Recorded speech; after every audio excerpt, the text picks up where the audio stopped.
Assalamualaikum warahmatullahi wabarakatuh.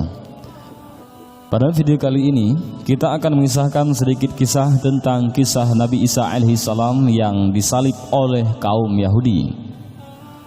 Namun benarkah yang disalib itu adalah Nabi Isa alaihissalam atau orang yang diserupakan dengan Nabi Isa alaihissalam?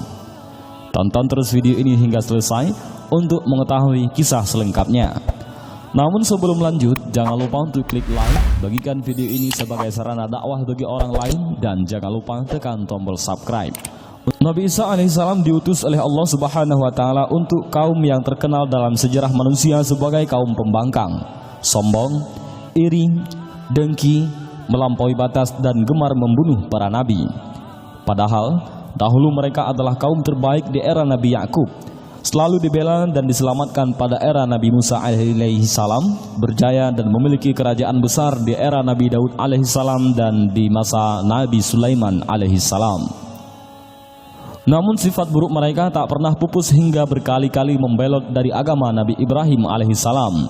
Mereka adalah Bani Israel atau yang saat itu lebih pantas disebut dengan Yahudi, mengingat mereka tidak lagi memegang ajaran Israel ataupun nama lain dari Nabi Yakub alaihissalam.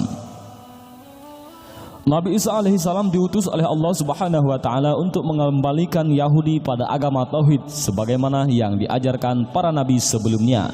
Namun justru nyawa Nabi Isa alaihissalam terancam. Sang kalimatullah ibunda Maryam binti Imran harus tinggal berpindah-pindah karena kejahatan Yahudi. Mereka bahkan menjalin kerjasama dengan seorang raja kafir, yakni gubernur dari kerajaan Romawi di Damaskus, untuk membuat konspirasi pembunuhan Nabi Isa alaihissalam. Alasan Yahudi membenci Nabi Isa alaihissalam sangat tidak masuk akal, yakni hanya karena kesombongan dan kedengkiannya. Mereka enggan meyakini Nabi Isa alaihissalam dan kitab suci Injil yang dibawanya. Mereka juga enggan mengikuti Nabi Isa alaihissalam karena para pengikut sang Nabi kebanyakan berasal dari orang miskin. Yahudi yang sombong tentu enggan menjadi pengikut Nabi Isa karena harus duduk sederajat bersama kaum duafa.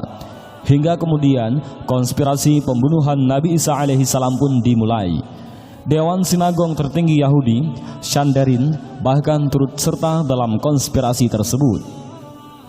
Bersamanya, para pendeta tertinggi Yahudi menggelar pertemuan untuk menyusun rencana pembunuhan Nabi Isa alaihissalam secara matang. Mereka mengajukan tuduhan bahwa Isa tidak mengikuti agama Yahudi. Saat pertemuan tersebut, ternyata hadir salah seorang di antara 12 murid Nabi Isa alaihissalam. Dia adalah Yudas Iskariot. Ia mengkhianati gurunya sendiri dan menawarkan bantuan kepada Yahudi. Alasannya hanya karena harta. Di depan Dewan Pendeta Yahudi, Yudas berkata, "Apa yang akan kalian berikan jika aku membawanya," artinya Nabi Isa, "ke hadapan kalian?"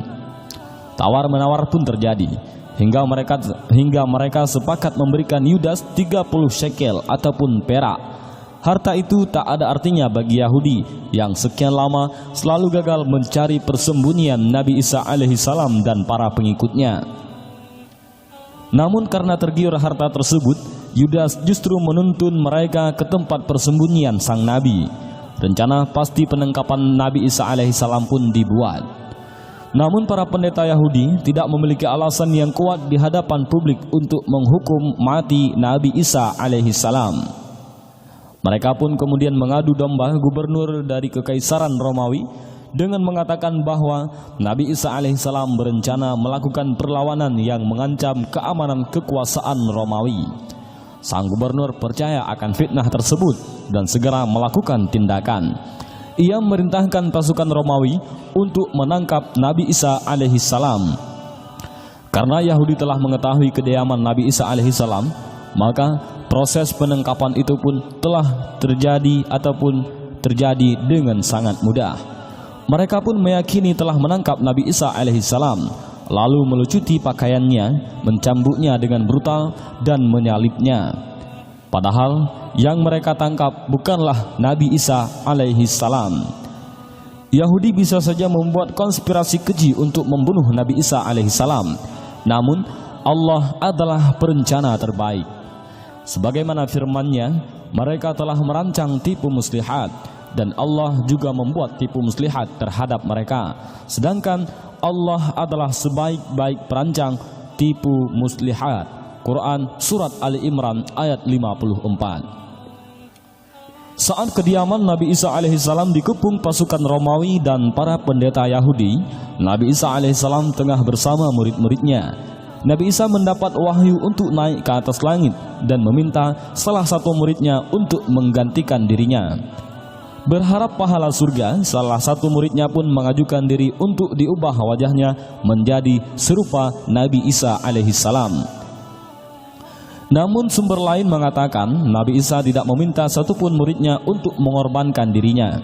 Namun Allah menghukum Yudas dengan mengubahnya menjadi serupa Nabi Isa alaihissalam. Jadi seorang yang ditangkap dan dianggap sebagai Nabi Isa bukan lain adalah Yudas Iskariot, murid Nabi Isa yang telah berkhianat kepada Nabi Isa alaihissalam. Saat ditangkap, ia berseru dirinya bukan Nabi Isa. Namun apa daya, wajahnya telah diubah menjadi wajah Nabi Isa alaihissalam. Ibnu Katsir dalam Stories of the Prophets tidak menyebut rincian siapakah yang diserupakan wajahnya dengan Nabi Isa alaihissalam, apakah Yudas atau murid Nabi Isa yang lain. Namun ia menegaskan bahwa yang ditangkap Yahudi adalah orang lain yang diserupakan wajahnya dengan wajah Nabi Isa alaihissalam. Dalam Al-Quran telah ditegaskan bahwa Allah yang Maha Agung tidak membiarkan Yahudi membunuh Isa ataupun menyalibnya. Yang terjadi adalah Allah menyelamatkan Nabi Isa alaihissalam dari musuh-musuhnya dan mengangkatnya ke langit. Mereka tidak pernah membunuh Nabi Isa, yang mereka bunuh adalah orang lain. Demikian penjelasan Ibnu Katsir saat seseorang berwajah Nabi Isa disalib hingga mati. Yahudi berkata dengan sombong, "Sesungguhnya kami telah membunuh Isa putra Maryam, yaitu utusan Allah." Quran Surat An-Nisa ayat 157. Padahal sebelumnya, saat pengepungan kediaman Nabi Isa alaihissalam, mereka meragukan sendiri apa yang telah mereka rencanakan. Saat menangkap seseorang berwajah Isa, mereka para Yahudi menghitung orang-orang yang keluar dari kediaman sang utusan Allah itu. Ternyata mereka hanya menghitung 12 orang, yakni sejumlah murid Nabi Isa. Saat itu mereka ragu karena seharusnya ada 13 orang jika dihitung bersama Nabi Isa. Alhasil, mereka ragu-ragu dengan orang yang ditangkap, apakah benar-benar Nabi Isa ataupun bukan. Allah mengungkapkan keraguan mereka di dalam Al-Quran. Allah Subhanahu wa Ta'ala berfirman, "Sesungguhnya orang-orang yang berselisih paham tentang pembunuhan Isa benar-benar dalam keraguan-raguan tentang yang dibunuh itu. Mereka tidak mempunyai keyakinan tentang siapa yang dibunuh itu, kecuali mengikuti prasangka belaka. Mereka tidak pula yakin bahwa yang mereka bunuh itu adalah Nabi Isa alaihissalam. Tetapi yang sebenarnya Allah telah mengangkat Nabi Isa kepadanya, dan adalah Allah Maha Perkasa lagi Maha Bijaksana. Tidak ada seorang pun dari ahli kitab kecuali akan beriman kepadanya, yaitu Isa, sebelum kematiannya. Dan di hari kiamat kelak, nanti Isa itu akan menjadi saksi terhadap mereka. Quran Surat An-Nisa ayat 157 sampai ayat 159. Hingga kini, Nabi Isa masih hidup dan ada di atas langit. Kelak di hari kiamat akan tiba, Nabi Isa akan turun dengan beberapa tugas yang beliau emban.